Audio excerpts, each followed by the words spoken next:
अस्सलामुअलैकुम, बोल न्यूज़ में खुशामदीद। मैं हूँ सहर फातमा और मैं हूँ अफशीन कुरैशी। हेडलाइंस आपने जानी। बुलेटिन का आगाज़ करेंगे और बात करेंगे गाज़ा की, जहाँ इसराइल हमास आरजी जंग बंदी का आगाज़ हो गया है। पाकिस्तानी वक्त शाम 7 बजे हमास के पास मौजूद 13 इसराइली यरगमालियों के पहले ग्रुप को रिहा किया जाएगा। आपको बता रहे हैं, कतरी वजारत खारजा के मुताबिक 4 दिनों में मजमूई तौर पर 50 यरगमालियों को रिहा किया जाएगा। इसराइली रेडियो ने बताया कि मुआहदे के तहत 39 फ़लस्तीनियों की रिहाई भी मुतवक्की है। 4 दिन में मजमूई तौर पर 150 फ़लस्तीनी रिहा किए जाएंगे। आर्जी जंगबंदी के दौरान मजीद यरगमालियों की रिहाई पर बातचीत होगी, जबकि मुआहदे पर अमल दरामद के साथ ही इमदादी ट्रक भी फ़लस्तीन में दाखिल होना शुरू हो गए हैं। आज 200 ट्रक खुराक, अद्वियात और दीगर ज़रूरी अशिया लेकर गजा पहुँचेंगे। जंग बंदी से कबल रात भर इसराइली बमबारी ने गजा पर क़यामत ढा दी। गजा पर समंदर, फ़िज़ा और ज़मीनी रास्ते से गोले बरसाए गए। ताज़ा बमबारी में मज़ीद दर्जनों अफराद की जान गई। सहाफ़ी अमल जाहिद अपने ख़ानदान समेत शहीद हो गई। खान यूनुस में आबादी पर 1 टन वज़नी बम गिरा दिया गया। 20 अफराद की जान चली गई। इंडोनेशिया अस्पताल पर हमला करके बालाई फ्लोर तबाह कर दिया गया। जंगबंदी से कबल इसराइल ने अपना खूनी चेहरा दिखाया। गजा पर रात भर गोले बरसाए गए। ताज़ा हमलों में सहाफ़ी अमल साहिद की खानदान समेत जान चली गई। मलबे तले दबे दर्जनों फ़लस्तीनियों की शहादत का भी खदशा है। गजा में इसराइल ने इंडोनेशिया अस्पताल में फिर क़यामत ढा दी। बालाई फ्लोर को टैंकों से निशाना बनाया गया। अस्पताल में मरीजों पर क़यामत बीत गई। मुतअद्दिद अफराद शहीद और जख्मी हो गए। खान यूनिस में रात की तारीकी में 1 टन वज़नी बम से हमला किया। मशरिकी रफा पर फिजाई हमले में 20 अफराद शहीद हो गए। उधर मकबूजा मगरबी किनारे में मुकीम गजा के पनाह गुज़ीनों को सुकून न मिल सका। हवा बोलकर मुतअद्दिद फ़लस्तीनियों को गिरफ्तार करके ले गई। इसराइली फौज के मुसलसल हमलों में शहादतों की तादाद 15,000 से तजावुज़ कर गई है, जिनमें 7,500 बच्चे और 4,000 से ज़ायद ख़वातीन शामिल हैं। और अफसोसनाक खबर आपको गजा से ही देंगे, जहां इसराइली बमबारी से अब तक 7,000 से ज़ायद बच्चे शहीद हो चुके हैं।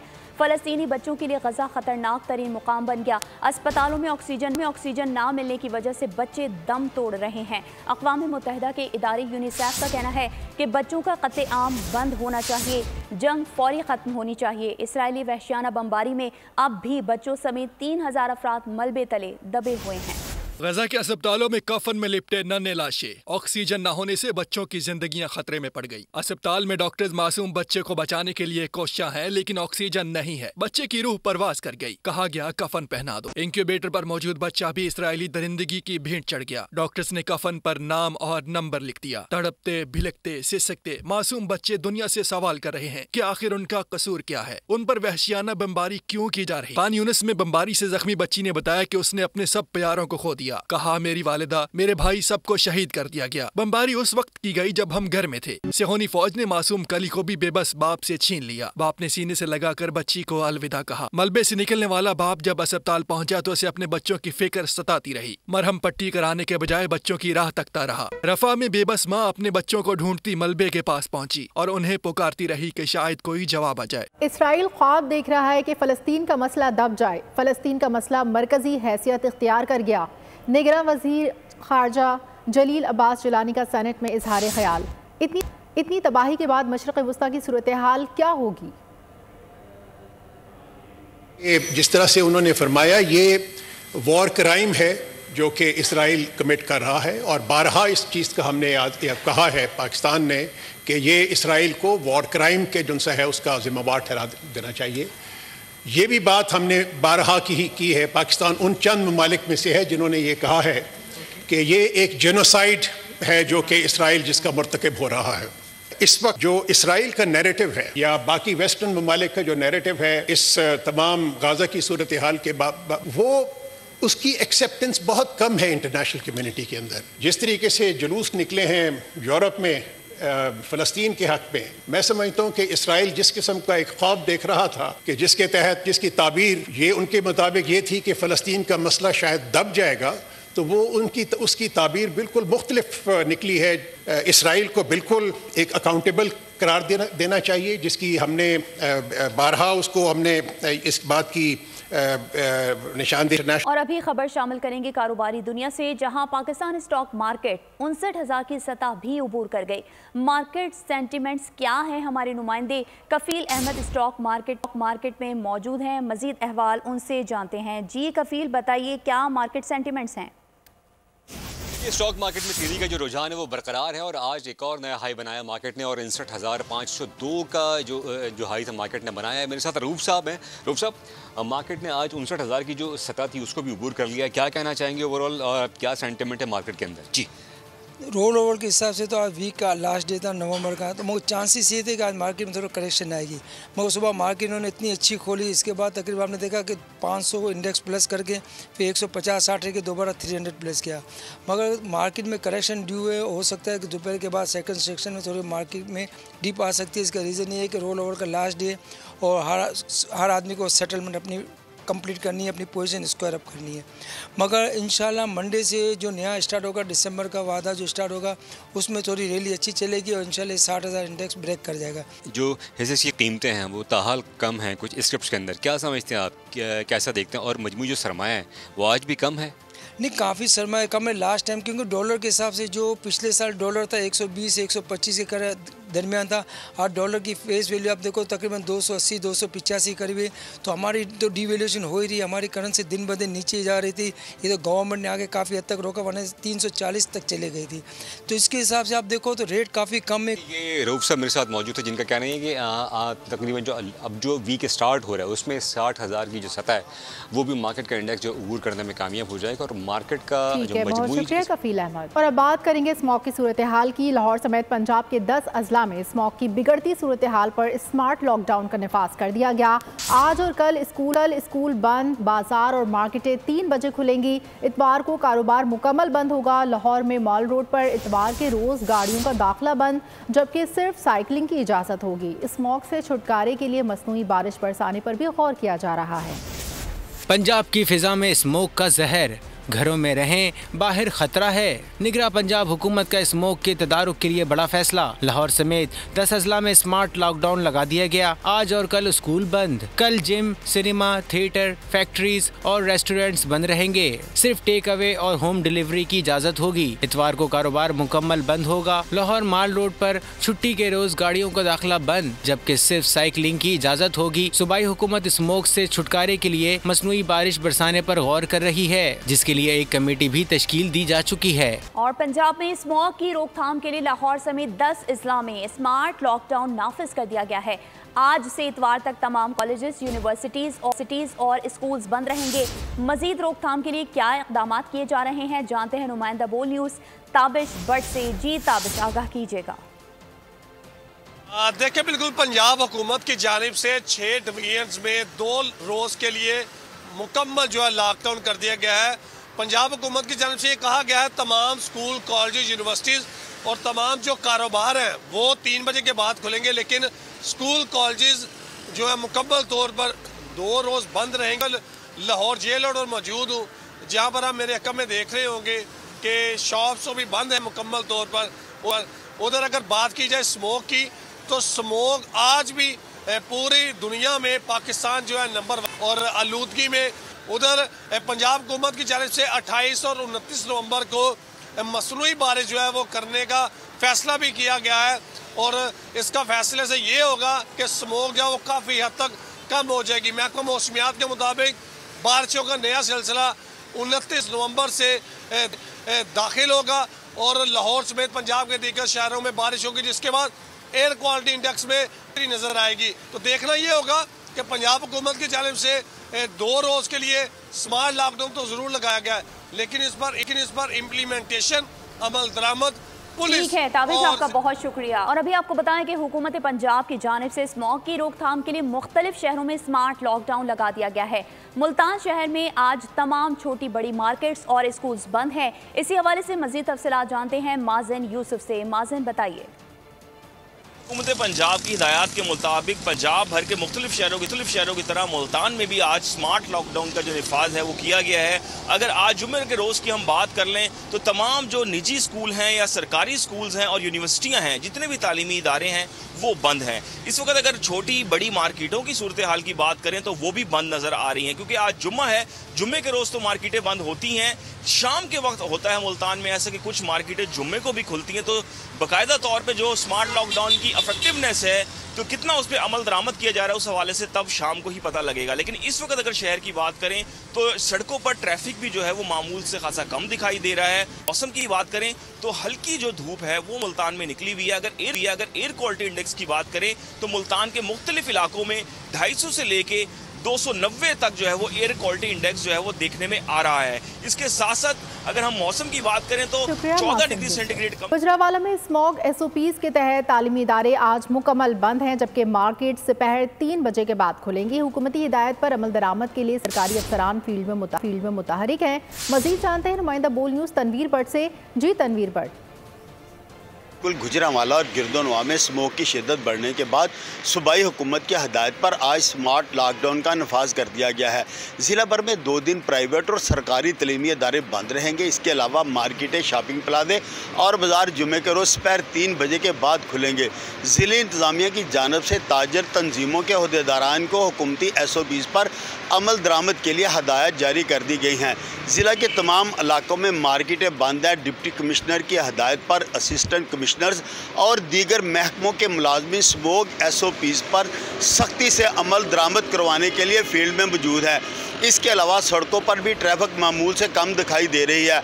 आज अलल सुबह गुजरावाला में एयर क्वालिटी इंडेक्स 433 था, जो अब 363 हो गया, जिसके बाद शहरियों को मुख्तलिफ किस्म के अमराज का सामना है।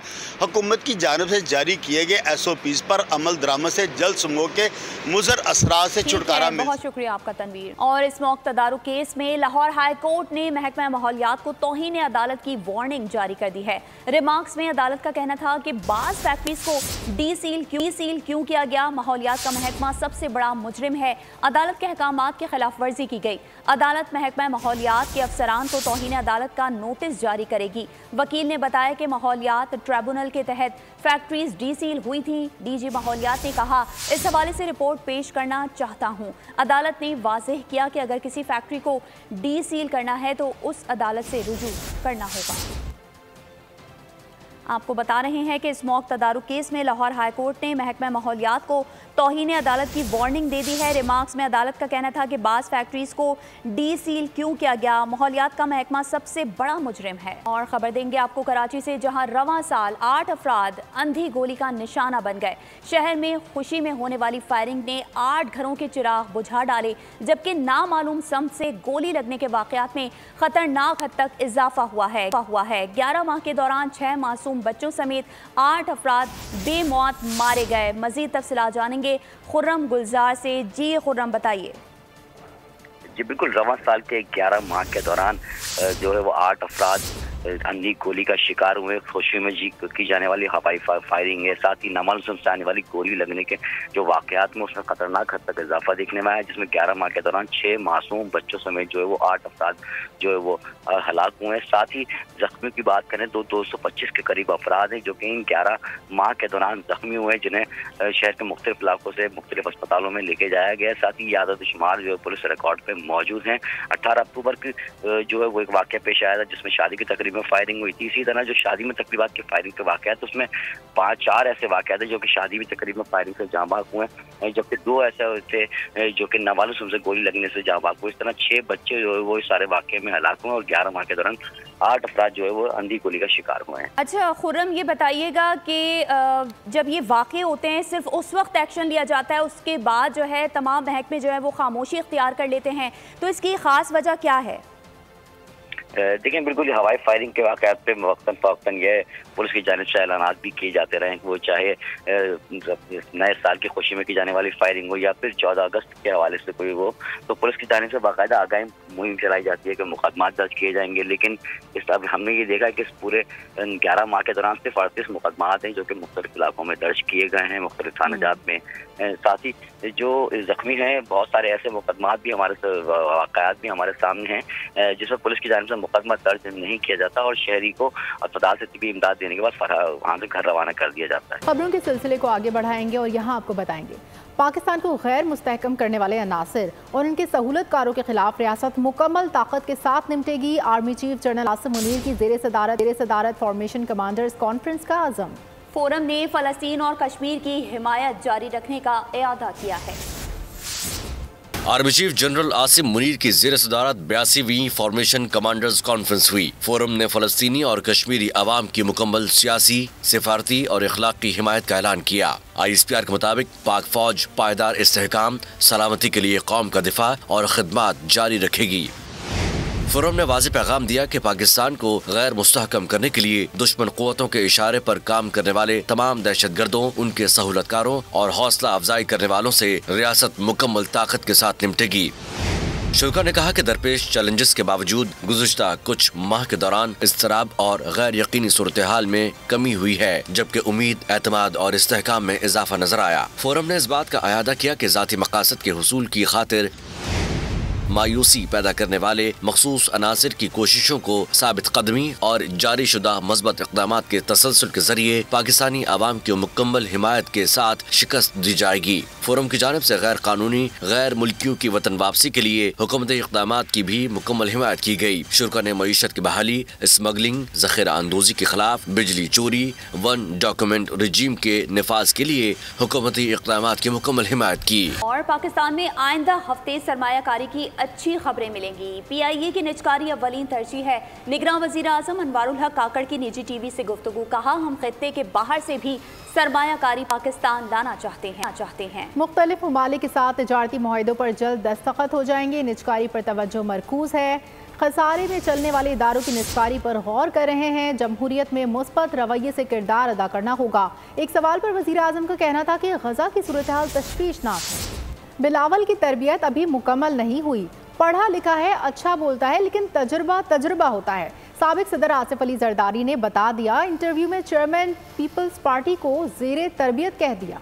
बुजुर्ग सियासतदानों को घर में बिठाने के बयाने की नफी कर दी। बोले, टिकट्स तकसीम करने का इख्तियार उनके पास है, बिलावल को भी वही टिकट देंगे। नई नस्ल की अपनी सोच है। वो कहती है, बाबा यू डोंट नो एनीथिंग। ये अलग बात है कि मियाँ साहब के सामने कोई बात नहीं करता, उनसे सब डरते हैं। और चेयरमैन पाकिस्तान तहरीक इंसाफ मुल्क की मईशत के दुश्मन थे। उन्हें ना निकालते तो वो किसी के जरिए RO इलेक्शन कराकर 2028 तक हुकूमत बना लेते। फिर 1 किलो दूध के लिए ट्रक भर कर पैसे ले जाने पड़ते।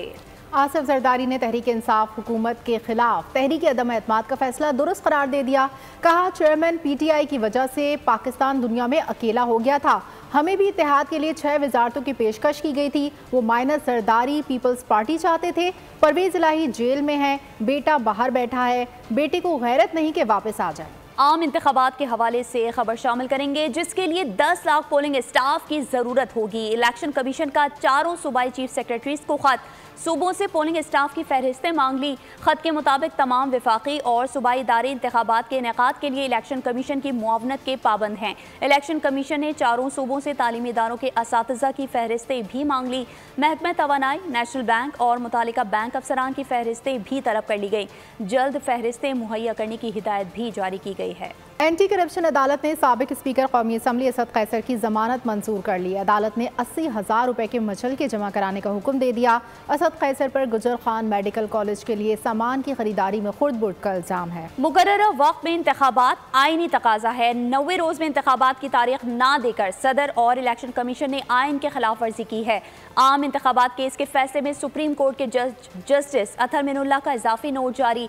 नोट में कहा गया है कि वोटर्स को इंतखाबी अमल से बाहर रखना बुनियादी हुकूक के मनाफी है। इंतखाबात में ताखीर को रोकने के लिए मुस्तकबिल में ठोस इक़दामात की जरूरत है। मुकर्ररा वक्त में इंतखाबात आईनी तकाजा है। 90 रोज में इंतखाबात की तारीख ना देकर सदर और इलेक्शन कमीशन ने आइन की खिलाफ वर्जी की। आम इंतखाबात केस के फैसले में सुप्रीम कोर्ट के जज जस्टिस अतर मिनुल्लाह का इजाफी नोट जारी। 41 सफ़हात पर मुश्तमिल इजाफी नोट में जस्टिस अतर मिनुल्लाह ने कहा, वोटर्स को इंतखाबी अमल से बाहर रखना बुनियादी हुकूक के मनाफी है। मुकर्ररा वक्त में इंतखाबात इंतखाबात न करवा कर अवाम के हुकूक की खिलाफ वर्जी साबित हो चुकी है। इजाफी नोट में कहा गया कि इलेक्शन की तारीख का तयन करना इस अदालत का काम नहीं। 90 रोज में इंतखाबात करवाने के हवाले से सदर, गवर्नर और इलेक्शन कमीशन अपनी आईनी जिम्मेदारियां अदा करने में नाकाम रहे। जस्टिस अतहर मिनुल्लाह ने कहा कि सियासी जमात बनाना, सियासी जमात का कारकुन होना और इंतखाबात लड़ना आईनी हक है। इजाफी नोट में कहा गया कि 12,56,26,390 रजिस्टर्ड वोटर्स को हक रायदही से महरूम रखा गया। इंतखाबात में ताख़ीर रोकने के लिए मुस्तकबिल में ठोस इक़दाम की जरूरत है। इजाफी नोट में कहा गया कि लाहौर हाई कोर्ट अपने फैसले पे अमल दरामद के लिए कार्रवाई चला रही थी, लेकिन सुप्रीम कोर्ट ने केस खुद चलाना शुरू कर दिया। सदर मुमलिकत ने 2 फरवरी 2023 को पंजाब में इंतखाबात की तारीख दी, जिससे लाहौर हाई कोर्ट की कार्रवाई मुतासिर हुई। इस अमल से आया होता है कि इलेक्शन कमीशन और गवर्नर ने बामायने अंदाज में सदर से मुशावरत नहीं की। बात करेंगे साने बल्दिया फैक्ट्री अमल दरामद केस की, जिसमें मफरूर और इश्तिहारी मुल्जिमान से मुतालिक रिपोर्ट सिंध हाई कोर्ट में पेश कर दी गई। नादरा हुकाम ने भी रिपोर्ट जमा करा दी। अदालत ने मुतालिका इदारों से मजीद पेशरफ रिपोर्ट तलब करते हुए समाअत 19 दिसंबर तक मुलतवी कर दी। अदालत ने मफरूर और इश्तिहारी मुल्जिमों के शनाख्ती कार्ड ब्लॉक करने का हुक्म दे रखा है। पुलिस के मुताबिक सिंध भर में 50,000 से ज्यादा मुल्जिमान मफरूर और इश्तिहारी हैं। और अभी आपको बताएं कि डॉक्टर फौजिया सिद्दीकी की आफिया सिद्दीकी से अमरीकी जेल में मुलाकात तय पा गई है। वकील ने इस्लामाबाद हाई कोर्ट को आगाह कर दिया। डॉक्टर फौजिया 2 और 3 दिसंबर को आफिया सिद्दीकी से मुलाकात करेंगी। सेनेटर मुश्ताक और सेनेटर तलहा भी डॉक्टर फौजिया के साथ होंगे। और खेल के मैदान से खबर शामिल करेंगे। रावलपिंडी स्टेडियम में पाकिस्तानी क्रिकेट टीम का तरबियती कैंप दूसरे रोज भी जारी से मजीद क्या तफसीलात हैं, जानते हैं हमारे नुमाइंदे अब्बास शबीर से। जी अब्बास शबीर। जी, इस वक्त मैं मौजूद हूँ रावलपिंडी क्रिकेट स्टेडियम में, जहाँ पर पाकिस्तान क्रिकेट टीम ऑस्ट्रेलिया के खिलाफ 3 टेस्ट सीरीज और न्यूजीलैंड के खिलाफ T20 के लिए तैयारियां कर रही हैं। दूसरा प्रैक्टिस सेशन है पाकिस्तान का रावलपिंडी क्रिकेट स्टेडियम में। गुज़िश्ता रोज़ ट्रेनिंग सेशन में कुछ खिलाड़ी इमामुल हक की शादी की वजह से शिरकत नहीं कर सके थे। साबिक कप्तान बाबर आजम भी आज प्रैक्टिस सेशन में मैंने उनको देखा है, वो भी प्रैक्टिस सेशन में हिस्सा ले रहे हैं। हफ्तों के मिकी आर्थर की जगह अपॉइंट हुए थे, एक अपना उनका अंदाज है। आज उन्होंने टीम मीटिंग की है कप्तान के साथ, बाबर आजम के साथ, सरफराज के साथ, जो सीनियर खिलाड़ी हैं। काफ़ी देर उनके साथ वो बैठे रहे हैं, उनसे उन्होंने बातचीत की है, उनको एतमाद में ली। उमर गुल जो कि बॉलिंग कोच हैं, उनकी तरफ से भी तमाम बॉलर्स को आज के प्रैक्टिस सेशन में बॉलिंग प्रैक्टिस करवाई गई। ऑस्ट्रेलिया के खिलाफ जो टेस्ट सीरीज है उसके लिए कल यहाँ पर एक प्रैक्टिस मैच है, फिर परसों भी प्रैक्टिस मैच है, फिर एक आराम का दिन है और फिर आखिरी प्रैक्टिस सेशन के बाद पाकिस्तान टीम ऑस्ट्रेलिया रवाना होगी। फुल फॉर्म के अंदर है तमाम खिलाड़ी और पुरज़म है कि ऑस्ट्रेलिया के खिलाफ कल प्रैक्टिस मैच होगा। अब्बास बहुत शुक्रिया। और पाकिस्तान विमेंस क्रिकेट टीम के दौरे न्यूजीलैंड के लिए तैयारियां मुकम्मल हो गई हैं। पाकिस्तान विमेंस क्रिकेट टीम की स्टार प्लेयर आलिया रियाज बेस्ट परफॉर्मेंस देने के लिए बेकरार हैं। कहती हैं कि मुस्तकबिल में कप्तानी का मौका मिला तो टीम की कारकर्दगी को मजीद बेहतर बनाऊंगी। हमारी नुमाइंदा सना आरिफ इस वक्त आलिया रियाज के साथ ही मौजूद हैं। मजीद तफसीलात उनसे जानते हैं। जी सना, बताइए। जी बिल्कुल, दौरा न्यूजीलैंड के लिए पाकिस्तान की विमेंस क्रिकेट टीम जो है वो कराची से आज रवाना हो जाएगी। न्यूजीलैंड में पाकिस्तान की विमेंस क्रिकेट टीम जो है वो 3 T20 और 3 वनडे इंटरनेशनल मैचेस खेलेगी। मेरे साथ पाकिस्तान विमेंस क्रिकेट टीम की स्टार प्लेयर आज इस टाइम मौजूद हैं, इनसे बात करते हैं। जी बिल्कुल, डेफिनेटली जिस तरह से हमने साउथ अफ्रीका के अगेंस्ट खेला था वही होप्स आगे लेके गए थे कि उसी फॉर्म को कंटिन्यू करें। एंड आपको पता है कि ये गेम ही ऐसी है कि इसमें अप्स एंड डाउन्स आते रहते हैं। बांग्लादेश में पूरी कोशिश थी हमारी कि उनके साथ सीरीज़ विन करें, बट अनफॉर्चुनेटली एक सेकंड ODI मैच आपने देखा होगा जो पावर प्ले तक गया, तो पूरी कोशिश थी कि वो सीरीज़ विन करके आए। पहला मैच हम जीते भी हैं। हमारी कोशिश यही है कि ICC के चैम्पियनशिप्स के पॉइंट्स हैं और काफ़ी इंपॉर्टेंट हैं और हमारी अब कोशिश होगी कि न्यूजीलैंड में जाके जो है वो वनडे की जो सीरीज़ है वो एटलीस्ट अच्छा उसमें बेहतर परफॉर्म कर सकें। जो पार्टनरशिप्स नहीं लग रही बैटर्स की तरफ से उस तरह की परफॉर्मेंसेस नहीं आ सकी लास्ट सीरीज़ में, तो कोशिश करेंगे कि बैटर्स जो हैं वो पिच पे ज़्यादा देर स्टे करें। इनका ये कहना है कि न्यूजीलैंड के खिलाफ जो ICC विमेंस चैम्पियनशिप का जो हिस्सा है वनडे सीरीज, उसको ये जीतने के लिए पूरी उम्मीद नजर आती है। उनका कहना है कि परफॉर्मेंस बहुत शुक्रिया सनार। साबिक कौमी कप्तान वसीम अकरम ने अपना मेलबर्न का घर फरोख्त के लिए पेश कर दिया। ये खूबसूरत घर 9 साल से वसीम अकरम और उनकी अहलिया शनेरा की मिल्कियत था। अब 3 बेडरूम वाले इस घर को ऑक्शन के लिए पेश किया जा रहा है। शनेरा कहती हैं कि प्रॉपर्टी की लोकेशन ज़बरदस्त और नए मालिकान इससे लुत्फ़अंदोज़ होंगे। हम खुशकिस्मत रहे कि हमें आसपास ज़बरदस्त कम्युनिटी मैसर आ गई। और कौमी क्रिकेट टीम के ओपनर इमामुल हक की शादी की तकरीबात जारी हैं। कवाली नाइट का एहतमाम किया गया। चीफ सेलेक्टर वहाब रियाज, बाबर आजम, सरफराज अहमद, अजहर अली समेत दीगर ने भी शिरकत की। अजीज़ व अकारिब भी शरीक थे। इमामुल हक का निकाह 25 नवंबर को होगा, जबकि फूल नगर में फ़हीम अशरफ की मेहंदी की तकरीब मुनाकिद की गई। दोस्तों और रिश्तेदारों की शिरकत, जबकि वलीमे की तकरीब 26 नवंबर को होगी। और इस वक्त आपको खबर दे रहे हैं लाहौर से। लाहौर डिफेंस फेज 7 में गाड़ी की टक्कर से 6 अफराद की अमवात। मुल्जिम अफनान का वालिद मलिक शफकत शामिल तफ्तीश हो गया है। पुलिस के मुताबिक मलिक शफकत ने गाड़ी में मौजूद न होने के सबूत दिए। अफनान ने गाड़ी की चाबी अपने वालिद से ली थी और पुलिस ज़राए के मुताबिक मलिक शफकत को DIG के सामने पेश किए जाने का इम्कान है। मज़ीद तफसीलात जानेंगे बोल न्यूज़ के नुमाइंदे खुर्रम मलिक से। खुर्रम मलिक, बताइएगा। तो डिफेंस फेज 7 में ट्रैफिक हादसे में 6 अफराद के जाँ बहक होने का ये मामला है। मुल्जिम अफनान के वालिद मलिक शफकत शामिल तफ्तीश जो है वो हो गया है। मलिक शफकत ने गाड़ी में अफनान के साथ मौजूद ना होने का सबूत जो है पुलिस को दे दिया है। जो मलिक शफकत ने हादसे के दिन अफनान की घर की पार्किंग से गाड़ी निकालने की फुटेज भी पुलिस को जो है वो दी है। फुटेज में मलिक शफकत गाड़ी में नहीं बैठा, लेकिन अफनान ने गाड़ी की चाबी जो अपने वालिद से ली है, पुलिस ज़राए का ऐसा कहना है। जबकि मुल्जिम अफनान के वालिद मलिक शफकत को आज DIG इन्वेस्टिगेशन इमरान कीचुर के सामने भी पेश किए जाने का इम्कान है। इसी तरह मुल्जिम अफनान 28 तारीख तक जिस्मानी रिमांड पर पुलिस के हवाले है। और जबकि मुल्जमान अफनान जो उसका ऑसिफिकेशन टेस्ट जो है वो करवा लिया गया है।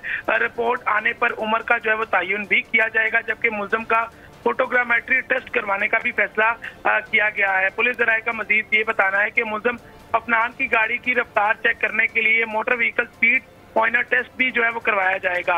मेरिट पर तफ्तीश की जा रही है। और बहुत शुक्रिया खुर्रम मलिक, आपने इस हवाले से आगाह। अभी आपको बताएं कि कराची के इलाके औरंगी टाउन में ताजिर के घर पुलिस डकैती का केस जिसकी समाअत हुई है और मुल्जिम DSP उमैर तारिक को अदालती रिमांड पर जेल भेज दिया गया है। 3 मुल्जिमान 26 नवंबर तक जिस्मानी रिमांड पर पुलिस के हवाले कर दिए गए हैं। मजीद तफसीलात जानेंगे अब्दुल हसीब से। जी हसीब, बताइए।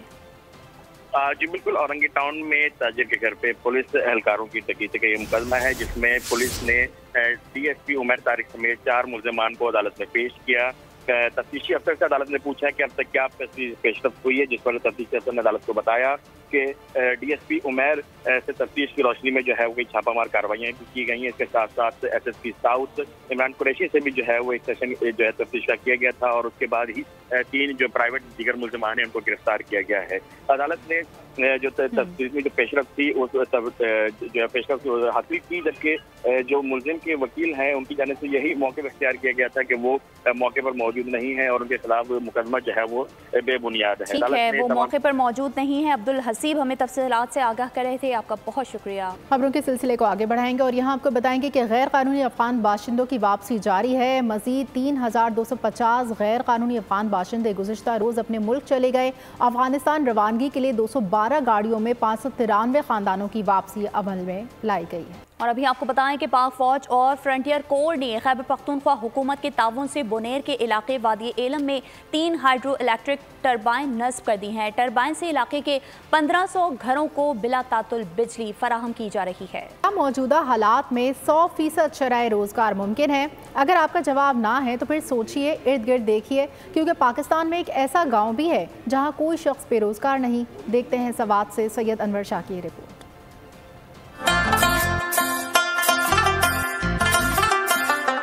स्वात के इलाके इस्लामपुर की शालें न सिर्फ पाकिस्तान बल्कि बैरूनी मुल्क भी मकबूल है। ये शालें खालिस ऊन से तैयार की जाती है और सर्दी में बहुत कारआमद होती है। 25,000 नफूस पर मुश्तमिल इस्लामपुर की 90% के करीब आबादी इस सनत से वाबस्ता है। तो हमारे इधर होलसेल का काम है, अपना कारखाना है, अपना बनाता और ये सारा लोग आते हैं, होलसेल पर भी लेते हैं, परचून भी लेते हैं। और ये इससे मशहूर है कि ये सारा हाथ से बनता है। बाकी सारा पाकिस्तान में बनता है, जरा जलालपुर में, पेशावर, शबकदर में तो मशीन से बनता है। तो मशीन तो हर जगह लगा है, इसलिए सवात का सौगात मशहूर है कि ये हाथ से बनता है। ये गाँव दीदाजेब शालों के लिए मशहूर है, जिसे एक सनती गाँव भी कहा जाता है। यही वजह है के साथ आने वाले सयाह भी यहाँ से खरीदारी करते हैं। ये चादर सारी यही गांव के तैयार होती है और इसका जो वज़न है वज़न भी इसका कम होता है, गर्म भी होता है और इसमें तकरीबन 1000 से लेकर 10,000 से नॉर्मल, बाकी इससे ऊपर भी है लेकिन नॉर्मल 10,000 तक इसका प्राइस होता है। वादी स्वात के मरकजी शहर मेंगोरा से सिर्फ 13 किलोमीटर के फासले पर बुलंदबाला पहाड़ों के दामन में वाक़िया गाँव इस्लामपुर पाकिस्तान का वाहिद गाँव है जहाँ 25,000 की आबादी में एक शख्स भी बेरोजगार नहीं है। भेड़ बकरियों की ऊन से रंग बिरंगी शालें, चादरें और कपड़े तैयार करने वाले इस छोटे से गांव में सालाना 3 अरब रुपए का कारोबार होता है। हुकूमत अगर इस इलाके को सनती जोन का दर्जा देकर सहूलियात मुहैया करे तो यकीनन इससे कौमी खजाने को सालाना अरबों रुपए का फायदा पहुंचेगा। सैयद अनवर शाह, बोल न्यूज़, इस्लामपुर। नामवर मज़ाहिया अदाकार इस्माइल तारा को मद्दाहों से बिछड़े 1 बरस बीत गया है। 80 की दहाई में टेलीविजन पर चलने वाले ड्रामा सीरीज 50-50 से शोहरत हासिल करने वाले फनकार ने फिल्म, टीवी और स्टेज तीनों पर अपनी सलाहियत का लोहा मनवाया। जनाब उधर आग वगैरह वगैरह कहने लगी। उधर बात दरअसल ये है कि पिछले 15 दिन से हमारे इलाके में पानी नहीं आ रहा जनाब, और पूरी कराची में सिर्फ आप ही के यहाँ पानी आ रहा है। उधर यहाँ से बिस्मिल्लाह करके शुरू हो जाइए। तुम्हारी गाड़ी में नंबर प्लेट भी नहीं है, तेबती भी नहीं है। चलो अगर नहीं है फिर यही है बचा कि तुम्हारा चालान होगा। फिर मेरा चालान होगा? हाँ भाई हद हो गई, कर लो भाई। अच्छा फिर नाम बताओ भाई, क्या नाम है तेरा? और इसके साथ ही बोल न्यूज़ से फिलहाल इतना ही। मज़ीद खबरों और अपडेट्स के लिए आप विजिट कर सकते हैं हमारी वेबसाइट bolnews.com। देखते रहिए बोल न्यूज़। सब्सक्राइब करें और बेल दबाएं ताकि कोई खबर रह न जाए।